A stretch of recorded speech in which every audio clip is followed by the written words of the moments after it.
Ziering here on set of Sharknado 3. Action!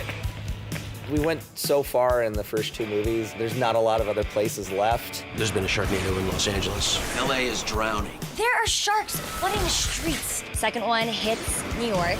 Even the Sharknadoes are tougher in New York. When we last left off, Finn had saved New York from the Sharknadoes, and it's about a year later, and Sharknadoes are happening again. Not again.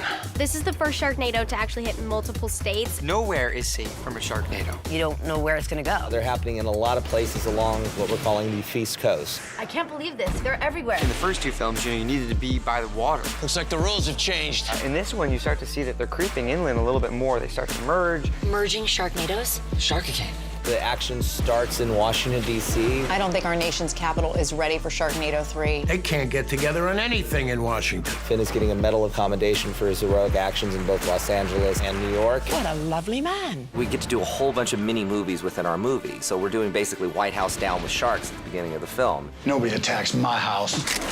I've always looked at these Sharknado movies as family movies. Finn's always been about making sure his family's safe. We gotta find shelter! Let's move! Go! It's kind of like a road trip movie, too. Great, a road trip.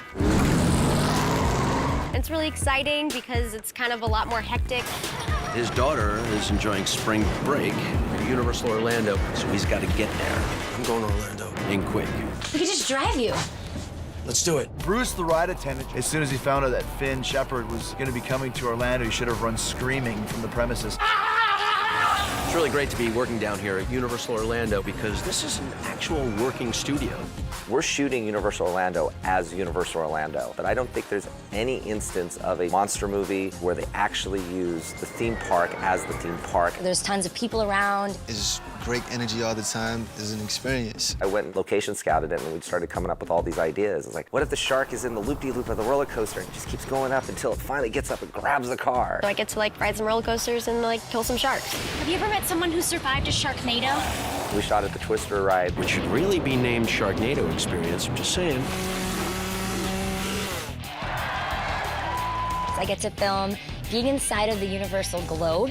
The Universal Orlando globe attaches and starts rolling down citywide. We continually have these rolling things in these movies. Like the first movie was Ferris wheel. The second one, it was the Statue of Liberty head. This movie is so much more ambitious. You never know what's gonna happen in a Sharknado. It is the most mind-blowing movie in every which way. This is going to be amazing and epic and wonderful. We're not only knocking it out of the park, we're knocking it out of the world. Sharknado 3, man. Sharknado 3 premieres July 22nd at 9. Only on Sci-Fi. Imagine greater.